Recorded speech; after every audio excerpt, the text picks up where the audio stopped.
नमस्कार। सबसे पहले तो 2025 को अलविदा और देशवासियों को 2026 की मुबारक। इस दिल से के एपिसोड में हम चर्चा करेंगे कि 2026 में क्या होने वाला है। हमने 2025 तो देख लिया, हमारी आर्थिक स्थिति क्या है, राजनीति का मोड़ कहाँ तक पहुँचा है, हमारी विदेश नीति क्या है और उसका प्रभाव क्या 2026 में पड़ेगा। इन सब चीज़ों पे हम चर्चा करेंगे क्योंकि कई प्रदेशों में अब इलेक्शन होने वाले हैं। तमिलनाडु में इलेक्शन होने वाला है, आसाम में इलेक्शन होने वाला है, केरला में, वेस्ट बंगाल में बहुत महत्वपूर्ण इलेक्शन हैं।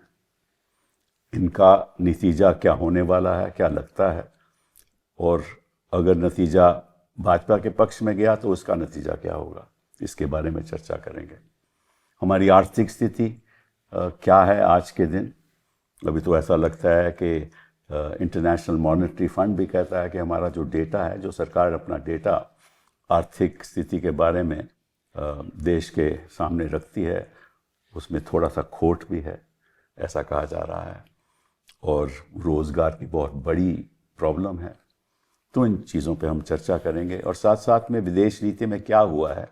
अब की बार ट्रंप सरकार, तो लगता नहीं है कि ट्रंप सरकार अब की बार हमारे पक्ष में है और उसका क्या प्रभाव होगा।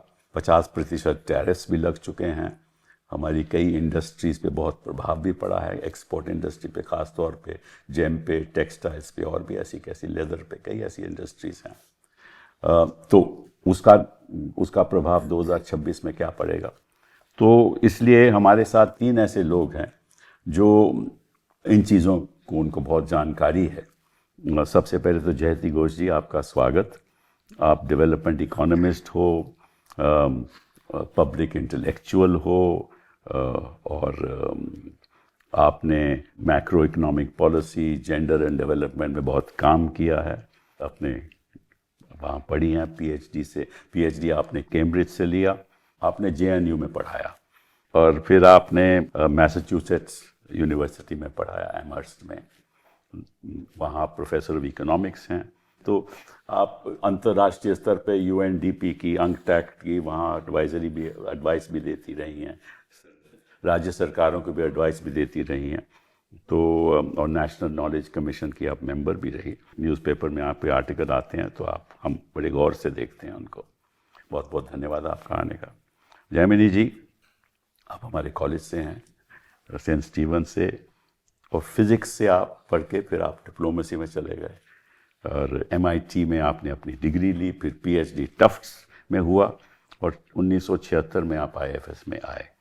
और मैं देख रहा था आपका जो बायोडेटा, देख रहा था कि 11 साल तो आपने वर्ल्ड बैंक में काम किया और फिर आप joint secretary capital markets, ministry of finance में भी आपने काम किया। तो आपकी वहाँ भी रुझान आपका रहा। एटॉमिक एनर्जी में भी आपने काम किया 1980 में, और एम्बेसडर यूरोपियन यूनियन के। फिर आप 1-2 साल मेरे ख्याल UK में भी आप हाई कमिश्नर रहे।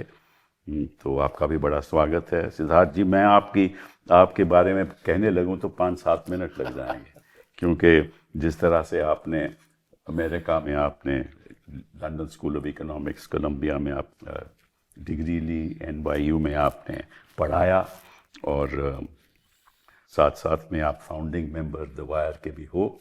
2004 में आपने हिंदू ज्वाइन किया।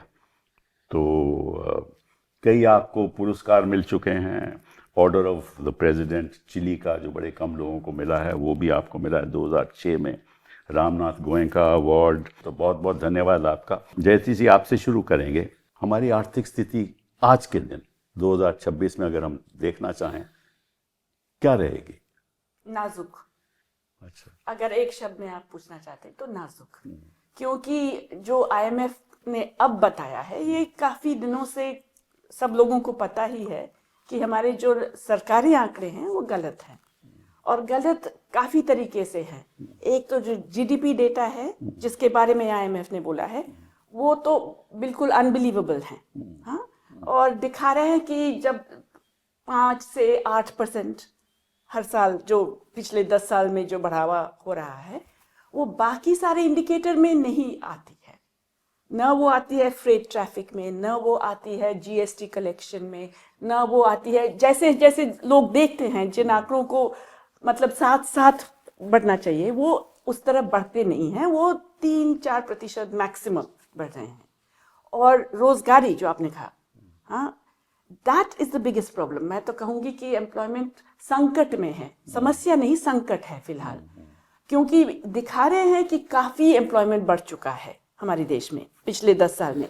अगर आप गौर से देखें उसको, अगर अलग करके देखें कि क्या क्या है उसमें हिस्से, तो जो बढ़ावा हुआ है it is essentially women in unpaid work in family enterprises. Sir जो कैलकुलेट करते हैं 6% कहते हैं ना, फास्टेस्ट ग्रोइंग इकोनॉमी है हम, तो किस आधार पे कैलकुलेट करते हैं? क्योंकि उनके अनऑर्गेनाइज्ड सेक्टर में तो इनका पास डेटा है ही नहीं। नहीं, बिल्कुल नहीं है। लास्ट हमारा सर्वे हुआ था अनऑर्गेनाइज्ड सेक्टर की 2004 में, जहां पे उन्होंने उस एस्टिमेट को लेके अब कह रहे हैं कि जो फॉर्मल सेक्टर की डेटा है उसी हिसाब से अनऑर्गेनाइज्ड इनफॉर्मल सेक्टर भी उतना ही बढ़ रहा है, इक्वल जो हम सब जानते हैं कि बिल्कुल बकवास है, क्योंकि बीच में हो गया और नोटबंदी। कितने प्रतिशत लोग अनऑर्गेनाइज्ड सेक्टर में हैं?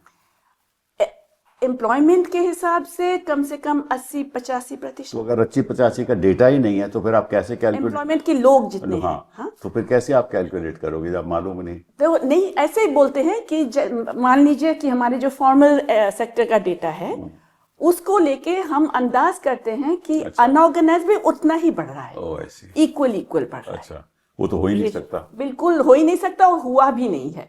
हमें मालूम है कि नोटबंदी हुआ, जीएसटी पर बहुत ज्यादा असर पड़ा, कोविड-19 का भी जबरदस्त असर पड़ा, तो ये सारी चीजों को लेके हमें सबको मालूम है कि इनफॉर्मल सेक्टर में बहुत ही संकट हुआ है पिछले 5-6 साल में विशेषकर। और अगर हम मानते हैं कि ये पहले था रेशियो 60-40, मतलब 60% फॉर्मल 40% इनफॉर्मल आउटपुट के हिसाब से। अच्छा, अब हो सकता है कि वो एकदम कम हो गया है। आई सी। आपका क्या ख्याल है जैमिनी जी इसके बारे में? मैं बहुत हद तक पूरी तरह से सहमत हूँ हमारे प्रोफेसर से। ये आंकड़े ठीक नहीं लगते हैं, पर कुछ चीज़ें हुई हैं पिछले 10-11 साल इस सरकार के दौरान। जैसे सड़कें बनी हैं, काफ़ी सड़कें बनी हैं, ये तो मानना पड़ेगा। वो बात अलग है कि ये फास्टैग वगैरह में सड़कें बनाने में तो आजकल काफ़ी मैकेनाइजेशन हो गया बिल्कुल, है, बिल्कुल वहाँ ठीक है। एम्प्लॉयमेंट पे भी असर पड़ता है ना। बिल्कुल ठीक, पर उसके आसपास वो तो गलत बात है कि बहुत दुकानें खुल गई, तो आपका जो असर होना चाहिए था, यानी कि ट्रैफिक को और जल्दी जाना चाहिए था, कुछ हद तक कुछ प्रांतों में वो नहीं हुआ है। मैं सिर्फ एक उदाहरण के हिसाब से कह रहा हूँ सड़कों के बारे में। ये एक ठीक चीज़ है। वो आपको याद होगा अटल बिहारी वाजपेयी के समय में गोल्डन क्वाड्रिलेटरल की बात हुई थी। ऐसा नहीं है कि इस सरकार से शुरू हुआ है, उसके बाद यूपीए सरकार ने भी काफ़ी आगे काम बढ़ाया था। आपके ख्याल से 2026 में हमारी आर्थिक स्थिति देखा जाए तो 2025 में क्या थी, और क्या इसमें कोई बढ़ोतरी आएगी, तो इसमें कोई बदलाव आएगा आपके हिसाब से? मेरे हिसाब से अंतर्राष्ट्रीय क्षेत्र को देखते हुए, आपको पता ही है ट्रंप ने क्या टैरिफ लगा रखे हैं, वो अगर उसमें बदलाव होगा तो कुछ फ़ायदा होगा टेक्सटाइल वालों को, क्योंकि आईटी और फार्मास्यूटिकल पे वो 50% का टैरिफ नहीं है अभी तक। अब उल्टा कुछ हो जाए तो कल पता नहीं। ये मैं, क्योंकि ट्रेड की बात नहीं हुई, अंतर्राष्ट्रीय व्यापार की बात नहीं हुई, तो इसलिए मैंने जिक्र किया। तो वहाँ पे कुछ अगर तब्दीलियाँ हो जाएं और ये टैरिफ कम हो जाएं, तो जो पिछड़े हुए वर्ग हैं, जो हाथ से काम करते हैं सिलाई का वगैरह, उनको थोड़ा फ़ायदा होगा 26 में। और बाकी मैं क्या कह सकता हूँ, वो जो प्रक्रिया है सरकार की, ये स्कीम वो स्कीम, 25 चीज़ें, फिर बड़ा मुश्किल हो जाता है पता लगाना क्या हुआ, क्यों हुआ, कैसे हुआ, क्योंकि जो सरकारी आंकड़े हैं उसमें जैसे आपने बताया अभी पूरी तरह से विश्वास करना मुश्किल है। अब ABC ग्रेड दे दिया IMF ने, पर अगर आप उसको ठीक तरह पढ़ेंगे, C ग्रेड ऐसा नहीं है कि बहुत ही जैसे D ग्रेड स्कूल में फेलिंग ग्रेड होता है, तो बहुत सारे देशों को C ग्रेड मिलता है, वो बात नहीं है। पर यह बात ज़रूर है कि हमें थोड़ी सी शक है, क्योंकि आप सिर्फ हमें ही नहीं, किसी भी जाने माने इकोनॉमिस्ट को पूछिए, वो सब लोग थोड़ा सा, जिसको कहते हैं ना, असंतुष्ट हैं सरकार के रवैया से कि पता नहीं चल रहा देश में क्या हो रहा है। तो मैं आपसे पूछना चाहता हूं कि जो ग्लोबल इकोनॉमी है उसमें भी मैं समझता हूं, मैं गलत भी हो सकता हूं, कि उसमें भी वो भी कमती ग्रोथ रेट उसका कम होगा आने वाले वर्षों में, ऐसा लग रहा है मुझे। हो और सकता अगर है। वो कम होगा तो निश्चित रूप से भारत के ऊपर बड़ा बड़ा प्रभाव पड़ेगा। बड़े बड़े इकोनॉमी है यूएसए और चीन, हाँ, ये दो बड़े इकोनॉमी है। ईयू भी एक बड़ा इकोनॉमी है। सारे देश इकट्ठे लेके ईयू में उनके प्रॉब्लम, उनकी समस्याएं हैं। लोग वृद्ध होते जा रहे हैं, उतने बच्चे नहीं हो रहे हैं। यूएस का तो कुछ पता ही नहीं, ट्रम्प जी आज कुछ कहेंगे कल कुछ और करेंगे, परसों कुछ और करेंगे, तो इसलिए उसमें अनसर्टनिटी है। एक चीज जो बहुत जिक्र जिसका हुआ है, लोगों ने टेलीविजन पे इंटरनेट पे पढ़ा होगा, है आर्टिफिशियल इंटेलिजेंस।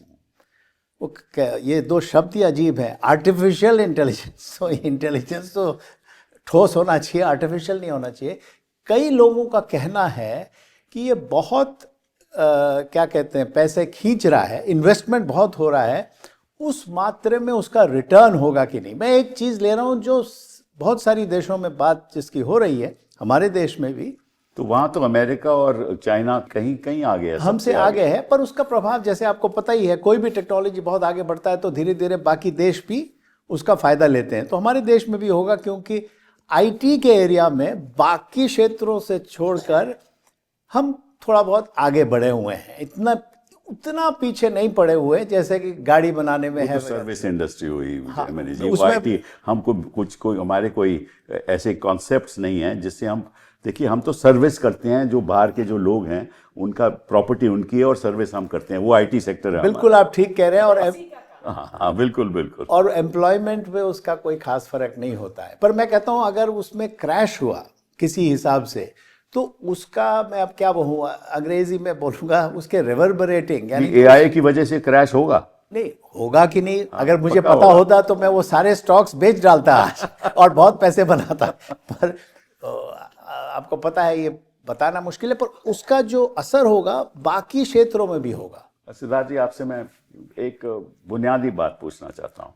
हम अपनी इकोनॉमी की बात करते हैं कि हमारा जो सर्विस सेक्टर है वो लगभग ग्रोथ में उसका जो हिस्सा है वो लगभग 60% है। हाँ, और जो मैन्युफैक्चरिंग सेक्टर है उसका हिस्सा कहते थे 25% होना चाहिए प्रतिशत, लेकिन वो नीचे गिर के 12-13% आ गया है। हाँ, और एग्रीकल्चर भी उतना बड़ा नहीं है। तो अगर इस स्थिति में एम्प्लॉयमेंट तो जनरेट हो ही नहीं सकती। सबसे चौंकाने वाली बात यह है कि मोदी साहब जब आए 2014 में, तो एक बहुत बड़ा उनका स्लोगन जो लोग अभी भी याद करते हैं, make in India. Make in India का मतलब ये था कि जिस कमजोरी की ओर आप इशारा कर रहे हो कि भाई मैन्युफैक्चरिंग हिंदुस्तान में उस मात्रा में नहीं हो रहा है, और जब तक चीज़ों का प्रोडक्शन हिंदुस्तान में उस स्केल पे नहीं होता, तो जाहिर है कि जो रोजगारी का जो सवाल है वो आप उसको सॉल्व नहीं कर पाओगे। आंकड़े आप बता चुके हैं कि भाई 10-11 साल का जो रिकॉर्ड है उसमें शायद मैन्युफैक्चरिंग का स्तर गिर चुका है। हाँ, बिल्कुल। और जयती जी और जैमिनी जी ने आंकड़ों के बारे में बात किया। जनरली सरकारी जो दावे हैं ग्रोथ के बारे में, उनका मानना है कि ये ज़्यादा विश्वसनीय नहीं है कि जो डेटा पॉइंट्स हैं। और मैं समझता हूँ कि अगर हम प्राइवेट कंपनीज की ओर देखें ज़रा गौर से, तो एक मार्केट इकोनॉमी में क्या होना चाहिए। मार्केट इकोनॉमी का जो इंजन है, जो मोटर है, जो टिपिकल जो फ्री मार्केट कैपिटलिस्ट इकोनॉमी है, कि भाई जो आपके कंपनीज हैं वो निवेश करते हैं, निवेश के जरिए जो है उत्पादन होता है, बिक्री होती है और उससे उनका मुनाफा बनता है। सही बात। यहाँ पे वो नहीं हो रहा है। जो प्राइवेट कंपनीज हैं वो इन्वेस्ट नहीं कर रहे। अच्छा, ट्रेडिशनल टेक्स्ट बुक थियरी में निवेश अगर प्राइवेट कंपनी नहीं कर रहा है तो सरकारी ओर से होगा या विदेशी पूंजी जो है आपके यहाँ। लेकिन हम देख रहे हैं कि FDI, जिसके बारे में इतनी चर्चा पिछले 20-30 साल से हो रही थी कि भाई विदेशी पूंजी हिंदुस्तान को बचाएगा, FDI जो है वो भी नाके पर नेगेटिव हो गया। तो प्राइवेट इन्वेस्टमेंट नहीं हो रहा है, FDI नहीं हो रहा है, सरकार भी अपना हाथ खींच रहा है। कुछ एरियाज में जैसे सड़कों में, कुछ एरियाज में इन्वेस्टमेंट हो रहा है, लेकिन उस मात्रा में नहीं कि आप उस गैप को भर पाए। जी हाँ। तो ऐसी स्थिति में हम देख रहे हैं कि जो प्राइवेट कंपनीज हैं ग्रोथ के लिए, मतलब प्रॉफिट कमाने के लिए वो सरकार पे दबाव डाल रहे हैं। और ये मुझे लगता है कि 2026 में ये ट्रेंड और साफ नजर आएगा कि रिसोर्स कैप्चर, कि भाई अगर आपको स्टैंडर्ड इन्वेस्टमेंट मैन्युफैक्चरिंग से आप पैसा नहीं बना रहे तो वो कह रहे हैं कि हमको जंगल दो, हमको खदान दो। इसलिए आप देख रहे हैं कि हर सूबे में कोर्ट का भी इसमें हाथ है, रेगुलेशंस को आप कमज़ोर करें ताकि रिसोर्स कैप्चर और आसानी से हो। फिर रेगुलेटरी कैप्चर, मतलब कि किसी भी मार्केट इकोनॉमी में अलग अलग जो आपके सेक्टर्स हैं उस पर रेगुलेशन होता है कि भाई प्राइस कितनी होनी चाहिए, मोनोपोली ना हो। उन रेगुलेटरी बॉडीज़ को कमज़ोर किया जा रहा है, उस पर जो है वो बड़े सरमायादारों का कब्जा हो रहा है। और रेंट सीकिंग कि भाई आपने जो जिस रिसोर्स पे आप बैठ चुके हो या किस इंडस्ट्री पे आप हो, आप देख रहे हो कि किस तरीके से सरकार के साथ सांठगांठ बना के मैं मैक्सिमम अपना प्रॉफिट कमा पाऊँ। तो हम देख रहे हैं कि अलग अलग एयरपोर्ट में, एयरलाइंस में, पोर्ट्स में ये सारी जो ट्रेंड्स नज़र आ रही हैं, और इससे जो है जो फंडामेंटल इम्बैलेंस है इकोनॉमी में कि भाई जो I think they call it के शेप ग्रोथ, कि भाई ग्रोथ अगर हो भी रहा है, अगर हम मान भी लें कि सरकारी आंकड़े 6% 7% जो है, शायद उससे भी ज़्यादा, लेकिन जो नीचे मतलब जो 80% लोग हैं, आईटी सेक्टर में भी 13-14% ग्रोथ हो रहा है। आईटी सेक्टर पता नहीं अभी भी उतना कर पा रहे हैं कि नहीं, लेकिन जो बॉटम 80-85% लोग हैं उनको तो ग्रोथ नजर नहीं आ रहा है। अभी आपने निवेश की बात की कि भाई प्राइवेट सेक्टर निवेश नहीं कर रहा, इन्वेस्टमेंट नहीं कर रहा। क्यों नहीं इन्वेस्टमेंट कर रहा? क्योंकि साफ जाहिर है कि डिमांड नहीं है, और अगर डिमांड नहीं है तो इसका मतलब है कि वहाँ पैसा नहीं है लोगों के पास। अगर पैसा नहीं है तो नेचुरली जो हमारी आर्थिक स्थिति है उसकी गति कम हुई है, ये तो साफ जाहिर है। तो इसीलिए तो जो प्राइवेट सेक्टर है वो इन्वेस्ट कर नहीं रहा क्योंकि डिमांड है नहीं। पब्लिक सेक्टर को इन्वेस्ट करना पड़ रहा है क्योंकि और कोई चारा नहीं है, इसलिए रोड बनती हैं क्योंकि थोड़ी बहुत तो गति होनी चाहिए ना। तो इस स्थिति में जयती जी क्या होने वाला है? अभी जयमिनी जी ने कहा ना कि अगर संकट होता है एआई की वजह से, मैं तो कहूंगी होना है। अच्छा। या तो अगले साल, मतलब इस साल में, या 2027 तक जरूर होगा क्योंकि ये बबल है। तो ये अगर ग्लोबल फाइनेंशियल दोबारा से, क्योंकि यूएस में जब क्राइसिस होता है वो तो ग्लोबल हो जाता है, हमारे कोई हाथ न हो फिर भी हमारे ऊपर असर पड़ता है।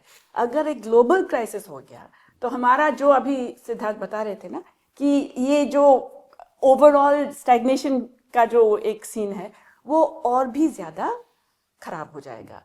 और इसमें एक और चीज़ भी है कि हमारे देश में पिछले 10 साल में विशेष करके बहुत ज़बरदस्त कॉन्सेंट्रेशन हुआ है।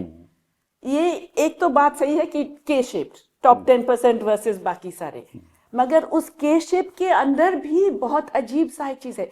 पूरा जो मुनाफा है, देश की मुनाफा बढ़ गया है, share of profits in national income वो बढ़ गया है, मगर मुनाफा के हिस्से में ये बड़े कंपनियों का हिस्सा बहुत जबरदस्त हुआ है।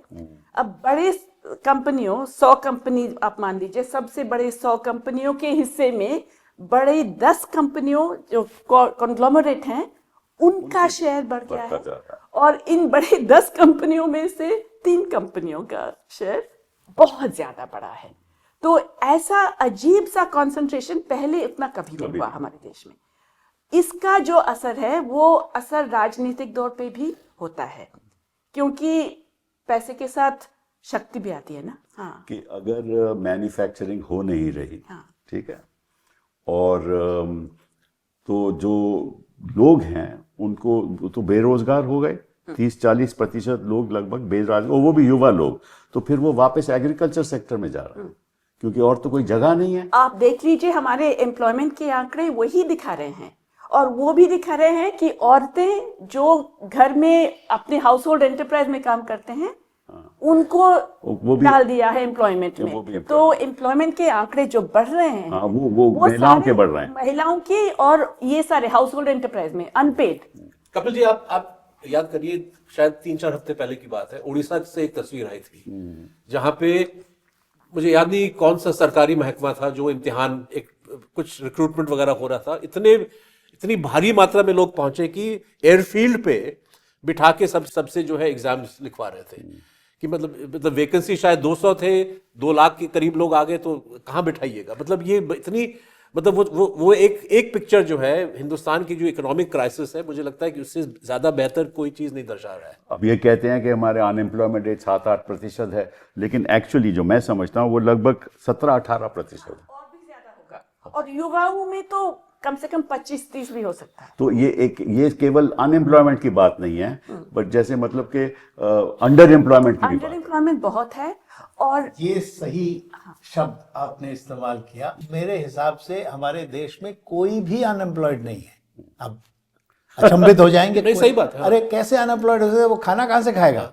हाँ, बिल्कुल। जो सड़क में जाके वो पूछेगा साहब कुछ भी मुझसे करवा लो, कोई बोझ मुझसे उठवा लो, कुछ भी करवा लो, बिल्कुल, दिन में मेरे 2 घंटे तो दे दो काम, 200 रुपए तो दे दो, एक रोटी तो मैं खा लूं। तो इसीलिए असली जो समस्या है अंडर एम्प्लॉयमेंट की है, वो भी अलग अलग स्तर पे है। अब वो तो उसका आंकड़ा तो मिलता नहीं हमें।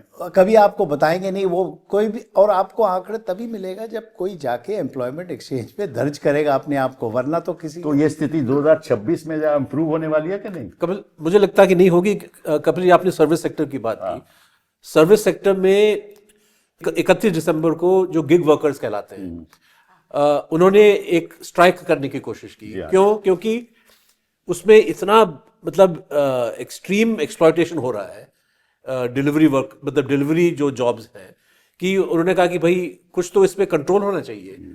तो 10 मिनट पे हम माल पहुंचाएंगे, 15 मिनट में हम पहुंचाएंगे, और फिर जिस तरह से वो एप्स के प्रेशर डालते हैं। हाँ, और वो मतलब वर्कर पे दबाव, मतलब पूरी तरह से उसका लाइफ जो है मैनेज करने की कोशिश की जा रही है। और यही हकीकत है कि भाई मुझे लगता है कि 2026 में ये सिचुएशन और खराब होता है। और एआई जो है, मुझे खौफ बबल से नहीं है इतना, क्योंकि मैं जर्नलिज्म में हूं, मैं देख सकता हूं किस तरह से एआई ऑलरेडी अलग अलग ऑर्गेनाइजेशंस में इनरोड्स कर चुका है। और फॉर एग्जांपल अब्रॉड बहुत सारे जो बेसिक इनिशियल एडिटिंग जॉब्स हैं, ट्रांसक्रिप्शन जॉब्स हैं, जॉब्स जो पहले फर्ज करिए कि आपने ये इंटरव्यू किया, इस इंटरव्यू का अगर हम ट्रांसक्रिप्ट तैयार करना चाहते हैं, 2 साल पहले आप किसी को बिठा के बाकायदा पैसा दे के वो सुन के वो कर देती या कर देता उसकी। अब तो जो है मशीन के जरिए हो रहा है। इस प्रगति आप जो भी कह लीजिए, आप इसको रोक नहीं सकते। ये अभी देखिए, पिज्जा डिलीवरी के लिए अब लोग कह रहे हैं कि जरूरत नहीं पड़ेगी, एक एआई के द्वारा पता चल जाएगा आपकी रिक्वेस्ट क्या है, वो समझ लेगा, वो पिज्जा बना देगा और आपको डिलीवर कर देगा। वहां भी अब रोजगार कम हो जाएगा। कपिल जी, आप बात कर रहे हैं उन लोगों की जो पिज्जा खरीद सकते हैं और खाते हैं। कुछ लोग ऐसे हैं जो पिज्जा कभी सुना ही नहीं उन्होंने उस चीज का, वो रोटी खा ले वही बहुत है। तो इस सिलसिले में मैं कुछ बात करना चाहता हूं जो सरकार कर सकती है। अब कोई भी सरकार बोलेगा देखिए लोग के देशवासी बढ़ाएंगे इस देश को, हम उसको प्रोत्साहित करेंगे, हम उसको सहायता देंगे। तो आप देख लीजिए पब्लिक सेक्टर बैंक की हालत। 2015 से 2025 10 साल में 2.8 लाख करोड़ वेव किया गया है, राइट ऑफ किया गया है। ये हमारा ही पैसा नहीं, उन लोगों का भी पैसा है जिन्होंने कोई टैक्स नहीं दिया। वो क्यों? क्योंकि वो पैसा उनको मदद कर सकता था। सरकार उस पैसे को उनको मदद देने में जो टैक्स ब्रैकेट में है ही नहीं। अब आप कहिए ये क्या है, 2.8 लाख करोड़ कितना होता है? एक साल में सरकार का, सेंट्रल गवर्नमेंट का जो पूरा जो आमदनी है इनकम टैक्स से 14-15 लाख करोड़ है। तो ये कम 20% हो गया, पर ये 10 साल में है, वो 1 साल में है। तो 1 साल में सोचिए 2% सरकार के इनकम टैक्स का जो उनकी कमाई है वो जा रहा है उन पूंजीपतियों को जो जिनका नाम मैं नहीं लूं। कुछ जा रहा है पूंजीपति, तो छोटी सी बात है। उनका नाम नहीं लूंगा, जा रहे हैं, उनका नाम नहीं लूंगा मैं, सभी कुछ जा रहे हैं, होटल जा रहे हैं अब तो। उनका नाम मैं नहीं लूंगा क्योंकि नहीं, पर उनमें भी कुछ ऐसे लोग हैं जो सरकारी बैंक से, सरकारी का मतलब मेजॉरिटी सरकार ओन्ड बैंक से, whether it is state bank, Punjab national bank, कोई भी हो, तो यही तो हो पर रहा है। आईबीसी के वजह से कुछ होना चाहिए था। आईबीबीआई हुआ था, सिस्टम फेल हो चुका है। वो जजेस नहीं अपॉइंट करते एनसीएलटी में, किसको अपॉइंट करते हैं? Retired IAS officers, retired officers. अरे भाई कोई ढंग के लोग लीजिए। अब ढंग के लोग तो सारे गुजरात से आते हैं। तो इतने तो है नहीं गुजरात से कि सबको हर जगह पे वहाँ भर्ती कर दो। चलिए इसके हट से बात करते हैं। मैंने पिज्ज़ा का जो इसलिए उदाहरण लिया था क्योंकि वही थोड़ी एम्प्लॉयमेंट है। अब बात करते हैं राजनीति की। अब देखिए अभी इलेक्शन आ रहा है, अब पॉलिटिक्स पे चलते हैं। 2026 में असम में इलेक्शन है, उसमें 126 सीट असेंबली की। केरला इलेक्शन 140 सीट, तमिलनाडु में 234 सीट, वेस्ट बंगाल में 294 सीट, पुडुचेरी में 30 सीट, लगभग 824 सीटों की इलेक्शन आने वाली है। और इसका प्रभाव 2026 में भी पड़ेगा और आने वाले वर्षों में भी पड़ेगा कि कहीं भाजपा इन प्रदेशों में अगर वो जीत जाएगी तो निश्चित रूप से अगर आप देखिए उनकी एनडीए की स्ट्रेंथ राज्यसभा में 129 है और ऑपोजिशन की स्ट्रेंथ है 78। अगर ये आंकड़ा बदल गया, क्योंकि 2/3 तो उनके पास लोकसभा में नहीं है, अगर 2/3 यहां आ गया और 2029 में इलेक्शन में फिर ये जीत गए तो फिर तो कॉन्स्टिट्यूशन बदलेगा। फिर तो कॉन्स्टिट्यूशन बदली जाएगी। तो क्या लगता है कि आपके ख्याल से आपको थोड़ी बहुत जानकारी है इसके बारे में, क्या समझते हो कि क्या होगा इन इलेक्शंस में? देखिए, ये तो सिद्धार्थ मुझसे काफी ज्यादा समझता है इनसे भी ये सब, पूछेंगे, इनसे भी। मगर एक तो है कि जहां जहां हमें लगता है कि काफी मैनिपुलेशन ऑलरेडी हो चुका है, क्योंकि वो चाहे किस किस्म का मैनिपुलेशन की बात कर रही हैं? किस तरीके की किस किस्म का मैनिपुलेशन? देखो, एक तो बहुत मैनिपुलेशन कुछ होता है कि मैंने एक तो आपके SIR अकाउंट की में तरफ 10,000 डाल दिया, एक ये भी मैनिपुलेशन। वो तो बाद की बात है। अच्छा, सीधा सबसे पहले तो एसआईआर की तरफ से अच्छा। और वोटर्स को मतलब डिलीट कर देना नाम और ऐड कर देना, ऐड कर लेना, उनके अलग के वोटर्स को ले आना, ऑल ऑफ दैट। हाँ, एक तो वो है। दूसरा है जो आप बता रहे हैं ब्राइब। हाँ, मतलब वो तो सरकार ही दे सकती है क्योंकि ऑपोजिशन तो दे नहीं सकती किसी के अकाउंट में पैसा। और ये भी हमने देखा है कि वो ब्राइब तो दे इससे के आप फिर रोक बाद नहीं लगाती। चुनाव के बाद आप वापस भी ले सकते हैं, जैसे महाराष्ट्र में क्या है। करेक्ट। मुझे डर है और ये बहुत संकट की बात है। मुझे हमारे जनता पे भरोसा है। वो कहते हैं ना, कुछ लोगों को हमेशा के लिए आप बेवकूफ़ बनाते हैं, सब लोगों को कुछ टाइम के लिए बेवकूफ़ बना सकते हो, सब लोगों को हमेशा के लिए आप बेवकूफ़ नहीं बना सकते। इसलिए भी तो है ना, पिछली लोकसभा इलेक्शन में 240 सीटें इनकी आई, बिल्कुल। फिर भी तो जनता ने इनको जवाब दिया। यूपी के में अब तो अगले साल नहीं, उसके अगले साल 27 में हमें पता चलेगा उत्तर प्रदेश में क्या होगा। पर मुझे लगता है कि एक धीरे धीरे लोगों में चेतना आ रही है कि हर एक चीज वो नहीं है जो सरकारी अखबारों या जो भी कहिए उनको मास मीडिया जो उनकी है, पर क्योंकि अलग से एक मीडिया भी शुरू हो गई है जिनके बारे में आप सबको अच्छी तरह पता है, और वो मैंने देखा है कि काफ़ी जागरूक है वहाँ पे। वो कुछ लोग ऐसे हैं जो बाहर से वो कर रहे हैं क्योंकि वो घबराते हैं कि यहाँ पे आएंगे तो उनको जेल में डाल दिया जाएगा। तो ये मुझे लगता है कि हाँ, असम में तो मुझे लगता है, मैं असम से ही हूँ, मेरा जन्म तेजपुर में हुआ था। असम में शायद बीजेपी फिर जीत जाएगी, पर बंगाल में मैं कहना चाहता हूँ शायद ना जीते, क्योंकि उनके पास भी पार्टी वर्कर हैं ग्राउंड लेवल पे ममता दीदी के। पर आगे 27 में उत्तर प्रदेश वो बहुत महत्वपूर्ण इलेक्शन वो है। हारेंगे नहीं। अब देखते हैं, can't afford it. हम उम्मीद पे दुनिया कायम है, तो हम उम्मीद करते रहेंगे कि ऐसा न हो। अब आप कहेंगे कि आप भाजपा के इतने खिलाफ क्यों हैं? मैं खिलाफ नहीं हूं, किसी के खिलाफ नहीं हूं। मैं समझता हूं हम कोई भी किसी पार्टी के खिलाफ नहीं है, पर कुछ ऐसी चीजें हुई हैं जिससे हमें थोड़ा शंका और अब ऐसा तो सारी उम्र जो डिप्लोमेट रहता है ना, हर चीज डिप्लोमेटिकली बोलता है। मुझे ऐसा लगता है कि मैं आपको बताऊं, तमिलनाडु में इन्होंने 97 लाख वोट काट लिए, 15%। वेस्ट बंगाल में 58 लाख, केरला में 22 लाख, गुजरात में 73 लाख और मध्य प्रदेश में 22 लाख। ये तो इन्होंने वोट ही काट दिए। अब वोट काटोगे तो वो जरा नागरिक है, उसको कईयों को तो पता ही नहीं कि फॉर्म कैसे भरते हैं। तो ये बड़ी गंभीर बात है। और अगर ऐसे ही होता रहा, और मैं क्या बताऊं, अगर इलेक्शन तो उत्तर प्रदेश में जैसे आपने कहा 2027 में है, लेकिन उसकी SIR 2 महीने में 2026 भी नहीं हुआ अभी, तो वो क्यों हो रहा है? और खुद जाके उनको जाके खुद कंप्लेन करना पड़ेगा कि हम मर चुके, ये क्यों हो नहीं रहा मर है? चुके। मैं समझता हूँ कि इस चीज को इस चीज का विश्लेषण अगर हम करना चाहते हैं तो कहानी हमारी 2024 से शुरू होगी। अच्छा। 2024 की जो चुनाव हुए लोकसभा के चुनाव से पहले जिस तरह से भाजपा ने इलेक्शन कमीशन को मोबिलाइज किया, पैसों को इकट्ठा किया, इलेक्टोरल बॉन्ड्स का जो सारा किस्सा था, जिस तरह से सांप्रदायिकता का इस्तेमाल किया, नरेंद्र मोदी स्वयं जो है और इसका गणित भी छप चुका है कि 100 से अधिक भाषणों में उन्होंने सीधे तौर पे मुसलमानों को निशाना बनाया। करेक्ट। तो सांप्रदायिकता, पैसा, सरकारी तंत्र का दुरुपयोग, तमाम चीजों को इस्तेमाल किया भाजपा ने। इसके बावजूद 400 पार रहने दीजिए, मोदी जी जो है वो श्री 240 बन गए।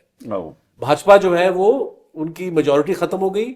सरकार बनाने के लिए उनको तेलुगु देशम और नीतीश कुमार जी के पास जाना पड़ा। ठीक है, तो इससे मुझे लगता है कि भाजपा ने थोड़ा एनालिसिस किया होगा, सो कॉल्ड आत्मचिंतन, और मुझे लगता है कि 3 नतीजे उन्होंने निकाले। सबसे पहले कि सांप्रदायिकता को हम, मतलब एक रैशनल आदमी कहेगा कि भाई हिंदू मुस्लिम आपकी जो पॉलिटिक्स है वो फेल हो गई है, उसको छोड़ दो।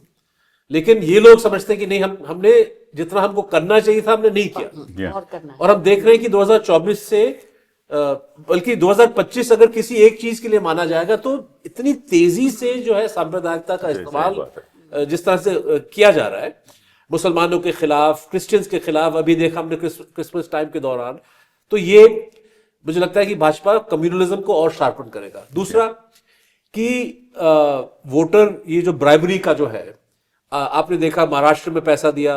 अच्छा, बिहार में तो आपने बोला 10,000 रुपए रोजगार योजना, 10,000 रुपए में कौन सी रोजगार, क्या योजना? वो तो कह रहे हैं तो 1 लाख मिलेगा। नहीं, उन्होंने कहा कि अगर नीतीश बाबू वापस आए तो 2 लाख हो सकता है कि आपको 2 लाख अगर आप क्वालिफाई करें। तो ये एक तरह से एक झूठा एक प्रचार करके, तो ये ब्राइबरी का जो है, वोटर्स का ब्राइबरी, ये दूसरा तरीका उन्होंने अपनाया। और तीसरा जो है, जो हम लोग बात कर रहे थे इससे पहले कि भाई एक माइक्रो लेवल पे कुछ ऐसे सीट्स हैं जहां पे, क्योंकि मैनिपुलेशन अगर आप इतनी बड़े स्केल पर करेंगे तो जाहिर है कि ढेर सारे लोग उसमें इन्वॉल्व हैं, खबरें निकलेंगी, चीजें निकलेंगी, इंफॉर्मेशन निकलेगा। तो किस तरह से आप स्पेसिफिक कॉन्स्टिट्यूएंसीज में थोड़ा फेरबदल करके आप वहां पे बीजेपी की पोजीशन और मजबूत कर सकते हैं। मुझे लगता है कि ये 3 pronged स्ट्रेटजी बीजेपी का है। बिहार में देखने को मिला, और बिहार में काफी हद तक ये लोग सफल रहे। क्योंकि एक तो जल्दबाजी में की गई, तो अपोजिशन को इतना मौका नहीं मिला आप उसको चैलेंज कर पाए। मुझे लगता है कि तमिलनाडु में अभी वक्त है चुनाव के लिए, डिलीशंस भी आ चुके हैं। डीएमके या जो वहां की जो अलायंस है, पीडीए जो बोलते हैं, मतलब वो कमजोर नहीं है किसी भी हद, मतलब वो अपने कार्डर को इस्तेमाल करें और ये इंश्योर करें कि भाई जो जेन्युइन वोटर हैं जिनके नाम हटा दिए गए हैं, आप उनके नाम दोबारा आप वोटर लिस्ट में शामिल करें। बंगाल में भी यही हो सकता है। तृणमूल कांग्रेस जो है उसके ग्रासरूट वर्कर हैं। मुझे लगता है कि इस चीज को काउंटर करने के लिए एसआईआर का जो एक नेगेटिव रूट है, डीएमके कर सकता है, तृणमूल कर सकता है, केरल में भी जो है मुझे लगता है कि यूएफ, एलएफ, एलडीएफ के जो लोग हैं वो उसको कर सकते हैं। असम में कहना मुश्किल है, क्योंकि वहां पे एक डबल इफेक्ट ये है कि हिंदुस्तान के जो सारे जो प्रदेश हैं, डिलिमिटेशन जो प्रोसेस है वो सिर्फ और सिर्फ जम्मू कश्मीर और असम में हुआ है। और वहां पे मुझे लगता है कि सीटों का जो रीड बाउंड्रीज, लकीरें जो खींची गई है, वो इस लॉजिक से खींचेगी ताकि भाजपा और आसानी से जीत जाए। लेकिन उसका भी कुछ पत्रकारों का कहना है असम में कि भाई एयूडीएफ जो मुस्लिम पार्टी है उसको कमजोर करने के लिए कुछ रीड्रॉइंग किया गया, लेकिन हो सकता है कि उसका फायदा कांग्रेस को मिल सकता है। कपिल जी, मैं आपसे एक चीज पूछना चाहता हूँ। आप तो पूछ ही रहे प्रश्न, ये सारी जो चीजें जो हो रही हैं, काफी सारी जो हम जिस बात पे चर्चा कर रहे हैं, उसमें हमारे न्यायालय, जो हमारे कोर्ट्स हैं, सबसे नहीं, हमारा संविधान जो है, अगर उसकी रक्षा करनी है, उसमें न्यायालय नीचे से लेके ऊपर सबसे बड़ी भूमिका उनको निभानी पड़ेगी। तो अब इस चर्चा में अभी तक हमने आर्थिक चीजों को लिया है, सबको लिया है, संविधान की बात हुई है, इलेक्शन की बात हुई है, मैं SIR की समझता हूँ बात कि न्यायालय ना पॉलिटिक्स करता है, ना उनको वो ज़्यादा दखल अंदाजी करता है इन बातों में। लेकिन आपने जो कहा, मैं 2-3 चीज़ों से सहमत नहीं हूँ। आपने कहा ये सांप्रदायिक का जो है एजेंडा ये बढ़ाएंगे, ये केरला में बढ़ा नहीं सकते, ये तमिलनाडु में बढ़ा नहीं सकते, और वेस्ट बंगाल में इनका मुद्दा केवल घुसपैठियों का है। नहीं, देखिए, बंगाल में जो सो कॉल्ड घुसपैठिए का जो एजेंडा है वो तो वो उसकी सियासत मुसलमानों को ही निशाना बनाने वाला है। करेक्ट। असम में वो तो शुरू से ही मुद्दा था, और असम में इनको ज्यादा नुकसान होगा क्योंकि जो 19 लाख लोग जो जिनको कहते हैं कि बाहर से घुसपैठी आए हैं, उनमें से 12 लाख तो हिंदू हैं, तो वहां भी इनको नुकसान नहीं, मेरा इशारा सिर्फ इन मैं कह चार रहा था प्रदेशों कि तक ये नहीं जो था। ये मैं जो general ये overall नॉर्थ strategy इंडिया की में बात कर रहा हूं। चलेगा, हाँ। ये साउथ इंडिया में चल नहीं लेकिन सकता मेरे कोशिश हिसाब। कोशिश जारी है। जैसे मदुरई में देख लीजिए कि कहीं से भी जो है इशू उठा के, ये दीपक का जो इशू उन्होंने उठा लिया है, मतलब पूरी कोशिश की जा रही है कि बट उसका आप वो हिंदू प्रभाव मुस्लिम नहीं करें, पड़ेगा। हिंदू क्रिश्चियन करें, प्रभाव। लेकिन वो मुझे लगता है कि केरल में, केरल तमिलनाडु में देखिए भाजपा ने जीता है एक वो म्यूनिसिपल एक मेयर का इलेक्शन जीता है, वो मतलब कि अब उसको आप बढ़ावा मगर ना ये दो, पहले हम उनका सोच वही भी नहीं सकते थे नहीं, ना। वो ठीक है, वो तिरुवनंतपुरम में जीता है केवल अपना। लेकिन मैं कहूंगा कि क्योंकि सिर्फ भाजपा ही वहां पे इशू नहीं है, डीएमके का जो चुनाव हो, तमिलनाडु का जो चुनाव है, वो बेहद दिलचस्प एक और कारण से होने Because वाला of है कि विजय। वहां पे विजय फैक्टर हाँ, है। बिल्कुल तो जो विजय जो अभिनेता वो अलग बात है, मैं तो सेवी सांप्रदाय की हाँ, बात हाँ, कर रहा मतलब कि विजय जो है, सारी जो रिपोर्ट्स आ रही है वहां से, वो तेजी से अपना बेस बना रहा है। जो मतदाता है वो बहुत समझदार है, उसको मालूम है कि विजय को वोट देगा तो वो जीतेगा नहीं, इसलिए बेटर है कि मैं डीएम को ही दूं या किसी और को दूं। तो ये मुझे लगता है कि नहीं भाई, आपसे बड़ी इंटरेस्टिंग बात मैं पूछना चाहता हूँ। इन्होंने इलेक्ट्रल बॉन्ड की बात की, अभी इन्होंने क्या किया है कि वही कंपनियां, बड़े बड़े जो उद्योगपति हैं, वो ट्रस्ट को पैसा देते हैं, और ट्रस्ट का पैसा, वही पैसा जो पहले इलेक्ट्रल बॉन्ड के द्वारा भाजपा को जाता था, वो अब ट्रस्ट के द्वारा जा रहा है। तो वो तो स्कीम तो वैसे असंवैधानिक कही गई। तो आपका क्या ख्याल है इसके बारे में? असंवैधानिक तो है ही। जैसे ही जैमिनी जी ने कहा, आई मीन फ्रैंकली द जजेस हैव फेल्ड अस, सीधी सी बात है। क्योंकि इस पे बहुत जबरदस्त और एक जजमेंट होना चाहिए था जिसमें किसी तरीके से अनोनिमस डोनेशन ना हो सके, और ये तो एनोनिमस डोनेशन नहीं है ना, अब एक ट्रस्ट की तरफ से है ना। ट्रस्ट की तरफ से हो गया, मतलब कि रास्ता अलग हो गया, मतलब कि आपने बाईपास ले लिया, आप सीधी तरीके से नहीं गए, एग्जैक्टली बाईपास ले लिया। तो but you can adjust for that ना। तो फिर अगर न्यायालय को किसी ये करना किसी पार्टी के पास 6,800 करोड़ ऐसा आ जाए, और बाकी जो कैश मनी है वो तो हम देखते ही हैं, तो ऑपोजिशन कैसे लड़ पाएगी? वही तो और उसका संज्ञान कौन करेगा? ना तो इलेक्शन कमीशन करती है, ना अदालतें करती हैं। तो ये क्या हमारा लोकतंत्र इस तरीके से इस जगह पे पहुंच गया है कि जिसके पास पैसा है उसी के पास वोट जाएगा?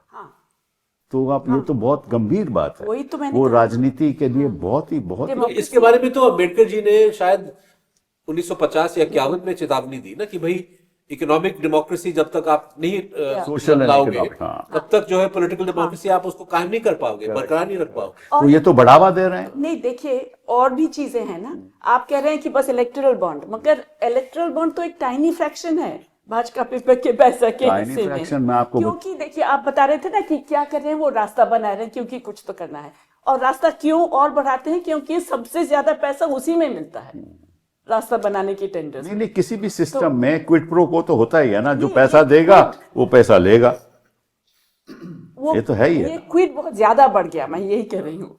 प्रोक्वो जो था वो एक ही रहा, मगर क्विड बहुत ज्यादा बढ़ गया है। और ये जो है, this is very anti democratic इसी कारण से, क्योंकि ये कुछ ही लोगों के पास जा रहा है, कुछ ही कंपनियों के पास जा रहा है। वो अब ट्रस्ट को देता है, पहले डायरेक्टली हाँ, देते थे। नहीं वो तो है ही, मगर वो तो बस एक ही हिस्सा है। अब आप देखिए जो हमारे 3 सबसे बड़ा कंग्लोमरेट हैं, उनके पास जो पैसा है, और उस पैसा को वो कहाँ देते हैं, कैसे देते हैं और क्यों देते हैं, उसको पहले देखना चाहिए। क्योंकि कौन ऐसा देखेगा? तो इलेक्शन कमीशन को देखना है सबसे पहले। तो वही तो वही तो। हाँ, तो इलेक्शन कमीशन क्या कॉम्प्रोमाइज हो गया सारे अरे सिस्टम ये कोई पूरी पूछने तरह की से। बात है? पूरी तरह से? ये सहमत, सभी सहमत ये हैं। आप पूछ कैसे सकते हैं? नहीं मैं पूछ इसलिए रहा हूँ, मैं आप लोग तीनों लोगों की राय ले रहा हूँ। तरीके से आप इलेक्शन कमीशन के मेंबर को चुनते हैं? ऐसा तो नहीं होना चाहिए कि कल तक आप IAS ऑफिसर थे, रिटायरमेंट के एक दिन बाद आप इलेक्शन कमिश्नर बन गए। कोई ना कोई तरीका हो। लेकिन जनरली ताज्जुब की बात यह है कि इलेक्शन कमीशन का जो सिस्टम है ये पिछले 70 साल से इसी तरह से, मतलब कि एग्जीक्यूटिव के हाथ में चयन पहले भी करने था, का पहले पूरा भी। अधिकार हमेशा से रहा है। ठीक है, जो चौंकाने वाली बात वो ये है कि पुराने सिस्टम में जब एग्जीक्यूटिव के हाथ में सारा कुछ था, उसमें TN शेषन जैसे बंदा निकला, और भी लोग निकले जो जिनको सेलेक्ट किया गया, डीप सेलेक्ट आप कह सकते हैं, लेकिन कभी भी इससे पहले शायद जैसे नवीन चावला के बारे में इन लोगों का कंप्लेंट था, लेकिन एक सिलसिलेवार सिस्टमैटिक तरीके से जो एक परसेप्शन है ऑपोजिशन का कि भाई इलेक्शन कमिश्नर सारे बायस्ड हैं, इससे पहले कभी भी आपको सुनने में नहीं मिला। कुरैशी साहब थे। हाँ, मतलब ब्रह्मा इतने, मतलब, लेकिन और मोदी साहब की शुरुआती दौर में भी इतना जो है ऑपोजिशन का वो परसेप्शन नहीं था, लेकिन पिछले 3-4 साल में जो पतन, जो डाउनफॉल हुआ इलेक्शन कमीशन का, और इसमें मैं दोबारा कोर्ट को दोष देना चाहूंगा, क्योंकि सवाल उन्होंने उठाया और एक सुझाव भी दिया किस तरह से चयन होना चाहिए। सरकार ने उन सुझावों को फाड़ के फेंक दिया और कोर्ट ने कुछ नहीं कहा। तो मुझे लगता है कि कोर्ट भी कहीं ना कहीं इस चीज में कंप्लिसिट है। हाँ, कंप्लिसिट, खैर क्या मतलब कि कई बार ऐसा होता है ना कि सुप्रीम कोर्ट में खास तौर पे कोई ऐसा सिस्टम नहीं है जहां वो खुद ही इन्वेस्टिगेशन कराएं। इसेंशियली तो क्या है कि आपको FIR दर्ज करनी चाहिए कि ये उल्लंघन है कानून का, इसमें धांधलेबाजी हुई है, प्रिवेंशन ऑफ करप्शन एक्ट लागू है, फिर मामला ऊपर आना चाहिए। मुश्किल ये है कि अगर आप सीधा सुप्रीम कोर्ट में जाओ, मैं सुप्रीम कोर्ट डिफेंड नहीं कर रहा, मैं एक सोच बता रहा हूँ सुप्रीम कोर्ट में, ये कानून की व्यवस्था जब तक सही तरीके से चलेगी नहीं तब तक कोई सुधार नहीं होगा। और ये एक बहुत ही गंभीर मुद्दा है हमारे देश के सामने खड़ा हुआ, और हमें सबको सोचना होगा कि लोकतंत्र ऐसे चल नहीं सकता। मगर कपिल, आपने जो कहा ना कि वो सुप्रीम कोर्ट सोच रहा है कि पूरा क्योंकि ऊपर देखो, नीचे से अगर ऊपर- 2G का जज होता, जैसे 2G में जस्टिस सिंघवी थे ना, उन्होंने लिया ना मुद्दा 2G का, उसका नतीजा क्या हुआ? नहीं, वो तो ये सही। भी ये भी एक प्रॉब्लम है। मगर अभी चुनाव तो होते जा रहे हैं ना, और अगर लोगों का विश्वास सुप्रीम चला गया कोर्ट में चुनाव ये में, कर सकती है, ये मेरा अपना सुझाव है, सुप्रीम कोर्ट ये कर सकती है कि कोई पैसा 6 महीने से पहले अगर जाएगा तो 6 महीने पहले जाएगा, उसके बाद कोई पैसा नहीं जाएगा किसी के अकाउंट में। हो सकता है, ये तो आराम से सुप्रीम कोर्ट कर सकती है। तो ये सुझाव है, किसी को ये बात रखनी चाहिए। वैसे इलेक्शन कमीशन के हाथ में वो तो करेंगे, ताकत है, लेकिन वो नहीं कर रहे। वो तो करेंगे। इलेक्शन कमीशन तो कॉम्प्रोमाइज इंस्टीट्यूशन है आज के दिन। तो अगर सब लोग सोचते हैं कि इलेक्शन कमीशन कॉम्प्रोमाइज है, तो फिर लोग चुनाव में ही विश्वास करना बंद कर देंगे। बहुत हो रहा है। जबरदस्त डर है ये अरे हमारे जैती जी, वो democracy हो का। रहा है कि वही आप तो, जाके, हाँ। मैं तो खैर हमारे पास तो कई लोग देहात से आते हैं, हम उनकी मदद भी करते हैं, वो कहते हैं कि साहब क्या है, क्या कोई फायदा नहीं। या तो कभी मशीन की बात करते हैं या कहते हैं कि धांधलेबाजी होगी। तो चुनाव का जो विश्वास है लोगों के प्रति, वो अंतर तो डर गिरता जा तो रहा यही है। है ना। बहुत दुख की बात। और इसको अगर हम बंद करना चाहते हैं, तो सुप्रीम कोर्ट का बहुत बड़ा हिस्सा लेकिन है। मैं साथ में ये भी कहना चाहूंगा, क्योंकि बहुत ज्यादा अगर एक निराशाजनक एक परसेप्शन चला जाए, राइट, तो फिर तो तब्दील, मतलब मुश्किल है। चेंज की कोई गुंजाइश नहीं है। मुझे लगता है कि कहीं ना कहीं पार्टीज जो विपक्षी दल है, उनका जो एक ऑर्गेनाइजेशनल कमजोरी, मतलब भाजपा जो है चुनाव के दिन हर बूथ पे उनके 3-4 कम से कम 3-4 लोग मौजूद होंगे, और वो पूरे इलाके में जो है 1-2 महीने से अपना प्रचार कर रहे हैं। ये पैसे की भी बात है। मैं यही बात करना था, ना पैसा है, ना जिसके पास पैसा होगा वो जो गली का वो है ना, वो किसी को घर के बाहर भी नहीं आने देता। और जो आप बात कर रहे हैं कि भाई वहां बूथ पे लोग बैठते हैं, वो सारे पैसे देके उठा भी देते हैं। कई चीजें ऐसी होती हैं जो चुनाव में आपको मालूम नहीं, हमने तो चुनाव लड़े हुए हैं। मैं विचारधारा की बात कर रहा हूँ कि अगर कांग्रेस पार्टी में वो कुवत, वो कैपेसिटी होती है, एक आइडियोलॉजिकल स्ट्रेंथ होता है कि आप लोगों को बगैर पैसा दिए आप मोबिलाइज कर रहे हैं। ये भी एक बात है। उत्साहित कर सकते हैं। मतलब जैसे हमारे कम्युनिस्ट पार्टीज एक जमाने में करते थे कि बिल्कुल ठीक कह रहे हैं आप। जो ज़मीर जो चीज होती है, उर्दू का एक लफ्ज है, इसका कोई वो नहीं है, ट्रांसलेशन नहीं है। 2024 में बीजेपी को शिकस्त खानी पड़ी। यही तो मैं कह रहा हुआ, था, मतलब उसका इन द जवाब सेंस कि है। थोड़ा और अगर वो पार्टीज पुश करती, थोड़ा और उसमें उनमें अनुशासन होता, थोड़ा और उसमें मजबूती होती। 240 में कितनी वोटें ऐसे, कितने सीटें ऐसे जीते गई इन चीजों की वजह से, ये भी आप सोचिए कि ये एक्चुअली रिजल्ट 240 नहीं था। हाँ, मैं ये भी मानती हूँ, ये भी मैं fact भी है। मानती हूँ। लेकिन चलिए, हमने आर्थिक बात कर ली, राजनीतिक बात कर ली, आप विदेश के बारे में थोड़ी बात शुरू करें। तो विदेश में आपको लगता है कि हिंदुस्तान की स्थिति आज के दिन, मुझे ऐसा लगता है कि हम आइसोलेटेड हैं। क्या आप उससे सहमत हो? बिल्कुल। मैं पिछले महीने G20 के मीटिंग में हासिल हुई थी, क्योंकि हमारा एक कमिटी था ऑन इनइक्वालिटी, तो वहाँ पे हमारा रिपोर्ट प्रेजेंट करना पड़ा। और मुझे बहुत अजीब सा लगा वहाँ पे कि G20 में ही, और बहुत सारे और देशों को बुलाया गया, 48 कंट्रीज के सारे जो लीडर्स थे सब थे। India was really isolated even in that relatively small group. UN में तो पूछिए ही मत। G77 भी जो मतलब नेता हैं जो न्यूयॉर्क में आते हैं, वो इंडिया को, उनको लगता ही है कि इंडिया पे भरोसा नहीं है। तो बहुत दुख की बात है। आप तो फॉरेन सर्विस में रह चुके हैं, आपको थोड़ा ज्यादा पहले जानकारी हम है। अपने पड़ोसियों के बारे में बात करें, क्योंकि वो तो नेबरहुड फर्स्ट हमारी पॉलिसी थी।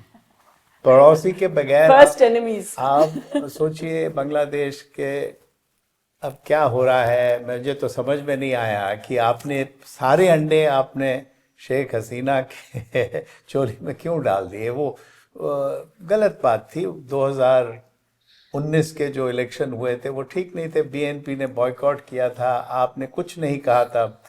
नेपाल में जो हो रहा है आप सबको पता है। म्यांमार में चलो हमने कहा और कुछ नहीं कर सकते, ये आर्मी वालों के साथ ही बना के रहेंगे। चीन के साथ जो है सो है। तो आपका जो नेबरहुड है, एक भूटान बचा हुआ हमारा है। दोस्त अमेरिका तो बड़ा अच्छा दोस्त है ना। वो आपको पता ही है 50% हमारे ऊपर टैरिफ लगे हुए हैं। तो वो दोस्ती कोई होती नहीं है फॉरेन पॉलिसी में। मैं आपको बताता हूँ, इंटरेस्ट होते हैं। यानी कि आपका जो उद्देश्य है वो निजी है और देश के पक्ष में है। कोई किसी का मित्र या दुश्मन नहीं है। आज मित्र है कल दुश्मन होगा, आज दुश्मन था कल मित्र हो सकता है। तो इसीलिए आपको, हमने काफ़ी देर तक बात की आर्थिक, तो अपनी आर्थिक समर्थता आपको बढ़ानी है और उसी से लोग इम्प्रेस होते हैं, उसी से लोग आपसे बातचीत करना चाहते हैं। जो आसपास के हमारे पड़ोसी हैं, अब मैंने बांग्लादेश का जिक्र किया 2026 में, क्योंकि हम 2026 की बात कर रहे हैं आज। इसी में गंगा वाटर्स का जो है शेयरिंग विथ बांग्लादेश होगा। ये बहुत बड़ा मुद्दा है। अब इसको टेक्निकल हिसाब से देखना पड़ेगा कि हमारे जो खेतीबाड़ी के लोग हैं, जो किसान लोग हैं और उनके किसान लोग हैं, मेरे हिसाब से आपको इसको फिर से बढ़ाना चाहिए। ये सरकार तो आसानी से कर सकती है, तो ये भी अगर थोड़ा दूरदर्शिता दिखाएं इसमें। ये तो आपने नेबरहुड की बात कर ली, और जो वहाँ अंतर्राष्ट्रीय स्तर पे हमारी क्या अंतर्राष्ट्रीय स्तर पे EU वगैरह में कुछ हद तक मैं समझता हूँ ये जो ट्रेड एग्रीमेंट नहीं हो पा रहा है, क्योंकि वहाँ के जो यूरोपियन पार्लियामेंट के लोग हैं वो bye European standards left of centre हैं। वो कम्युनिस्ट नहीं जी हाँ, जी है, हाँ। वो थोड़े आउटस्पोकन है, लिबरल है जिसको कहते हैं। तो वो हमारे देश के स्थिति को देख के वो खुश तो है ही नहीं, नाराज हैं। ये जो हमारे माइनॉरिटीज के खिलाफ इधर उधर हो जाता है, काफी कुछ हो जाता है। यूरोपियन पार्लियामेंट में तो एक मूव हुआ था, काफी बात, इसीलिए मैंने उसका जिक्र किया। ठीक है, वो उसको वीटो नहीं कर सकते, पर आपके सारे देश को हाँ करना पड़ेगा। उसी में कुछ देश थोड़ा सा यूरोपियन स्टैंडर्ड्स में लेफ्ट ऑफ सेंटर हैं, तो उनको ठीक नहीं लग रहा जो इंडिया में हो रहा है, तो वो बड़ा मुश्किल है। यूरोप पूरा लेके फिर भी वो FTA चाहते हैं हमारे साथ। हाँ, तो वो हम ऑस्ट्रेलिया के साथ तो हो भी गया है, तो और इंटरेस्ट इंग्लैंड की के बात साथ है। भी हो गया। आपको पता है कि वो रिलेटिवली स्मॉल प्लेयर्स हैं। तो हमारी जो आर्थिक जो जो भी है सिस्टम है उसमें हम दूरदर्शिता नहीं दिखा रहे। कि दूरदर्शिता एक चीज है और जिसको कहते हैं स्वार्थ किसी एक पार्टी का एक और चीज है। ये दोनों चीजें अगर मिल जाएं तो अच्छा हो देश के लिए। पर मुझे लग रहा है कुछ हद तक ये डाइवर्ज, मुझे हिंदी में शब्द ठीक से याद नहीं आ रहा, वो अलग अलग रास्ते पे जा रहे हैं। तो इसमें गड़बड़ हो रहा है हमारे को। और इसी में जो थोड़ी देर पहले हम बात कर रहे थे ब्लिंकिट वगैरह, ये इसी में थोड़ी बढ़ोतरी हो रही है, कुछ आईटी में बढ़ोतरी हो रही है, जो हमारी आर्थिक स्थिति है। बट एमएसएमई तो खत्म कर दिया ना, आईटी में वहां सबसे employment ज्यादा कम जो एम्प्लॉयमेंट जो एमएसएमई की सेक्टर है वो तो खत्म हो गया, आईटी का भी एम्प्लॉयमेंट कम हो गया। कम हुआ, इसीलिए मैंने एआई की वजह से कम हुआ। तो सिद्धार्थ जी आप बताइए विदेश नीति के बारे में आप क्या कहें? देखिए, मोदी साहब जो है, इनके देख रेख में आत्मसम्मान जो एक बहुत इम्पोर्टेंट एक हिस्सा होता है फॉरेन पॉलिसी का, वो छोड़ के वो तुष्टीकरण की ओर चले गए। तुष्टीकरण उनका फेवरेट लफ्ज है, अपने डोमेस्टिक पॉलिटिक्स में वो उसको अच्छा खासा इस्तेमाल किया जा रहा है। लेकिन जो अपीजमेंट, मतलब कि अमेरिका ने सबसे पहले जो है, जब ट्रम्प इलेक्शन जीते, आप भागे भागे वहां पे पहुंच गए, कोई एजेंडा आपके पास नहीं था, और आपको लगा कि नहीं अच्छी दोस्ती थी हमारी, अच्छी दोस्ती रहेगी और जो भी हम मांगेंगे हमको मिलेगा। लेकिन उसके बाद जो है जल्दी से जल्दी हमने देखा कि सबसे पहले आपके जो नागरिक हैं वहां पे, जो वहां पे जो माइग्रेट कर गए, हो सकता है कि कागज उनके पास नहीं थे, उनको जलील करके वापस भेजा गया। हमने इस चीज को स्वीकार किया, इसके बारे में कुछ बोला नहीं। फिर ऑपरेशन सिंदूर के चलते जिस तरह से अमेरिका ने अलग अलग क्लेम्स किए, उसको जो है मोदी साहब नकार नहीं पाए। 50% जब टैरिफ पड़ा, आप ब्राजील या चीन तो खैर बहुत बड़ा एक इकोनॉमी है, ब्राजील कोई इतना बड़ा नहीं है, लेकिन इंडिया के साथ आप कंपेयर कर सकते हो। उनका रिएक्शन और हमारे रिएक्शन आप देखिए। और अब जो है आप पार्लियामेंट में ये जो शांति बिल पास हुई, मतलब कि न्यूक्लियर इंडस्ट्री एक जो बहुत बड़ा एक डिमांड था ट्रम्प का, मतलब वो आपको कोड़े मार रहा है, 50% डाल रहा है, ये कर रहा है, वो कर रहा है। आप जो है घुटने टेक के आपने न्यूक्लियर इंडस्ट्री जो लायबिलिटी वाला जो कानून था, भला बुरा जो भी हो, उस पर डिबेट होनी चाहिए। आप इसको कमेटी में भेज दें, इस पे डिबेट हो, इस पे चर्चा हो सकता है कि बहुत शानदार कानून है, लेकिन आप पहले अपने पॉइंट को साबित तो करो। कोई डिबेट नहीं, और एक दिन में वो पास हो गया, और अगले दिन जो है अमेरिकन स्टेट डिपार्टमेंट ने डॉक्यूमेंट इश्यू किया कि ये इतनी अच्छी चीज है। हम आपको खुश करना चाहते हैं ना अमेरिका को। तो part of the trade deal. तो अमेरिका को आप खुश कर रहे हैं। रूस में हमारे बच्चे जा रहे हैं जॉब के लिए, उनको फ्रंट में भेजा जा रहा है।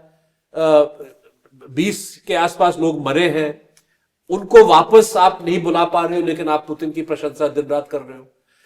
चीन के साथ आपके रिश्ते तो लगभग लगता है टोटली आइसोलेटेड, मतलब कि आप आइसोलेटेड हैं, लेकिन आइसोलेशन के साथ डील करने का तरीका होता है।